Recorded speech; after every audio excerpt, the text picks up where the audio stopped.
ang suporta ng Party List Coalition para kay House Speaker Faustino Bogie D. III.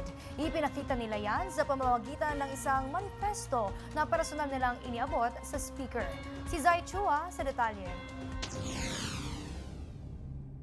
Pagkatapos pagtibayin ng Northern Luzon Alliance ang kanilang kolektibo at walang pag-alinlangang suporta para sa administrasyon ni Pangulong Ferdinand Marcos Jr. at liderato ni House Speaker Faustino Bogie D. III, 44 pang kongresista na miyembro ng Party List Coalition Foundation Incorporated o PCFI ang lumagda sa isang manifesto of support bilang tanda ng tiwala, suporta at kumpiyansa sa pamumuno ni Speaker D. Sa kanilang pahayag, sinabi ng PCFI na bilang partido na nagsusulong ng nagkakaisang boses na kumakatawan sa mga sektor ng laylayan ng lipunan, mahalaga ang pamumunong nagsusulong ng inclusivity, stability at tunay na pagkakaisa. Git nila habang ang bansa ay naharap sa dibisyon at mga isyu sa politika, higit kailanman ay kailangan ng Kamara ang matatag at nagkakaisang pamumuno. Kinikilala ng PCFI ang anilay patuloy na pagsisikap ni Speaker D na sulong ang dialogo, pagpapakalma sa tensyon at pagkakawatak-watak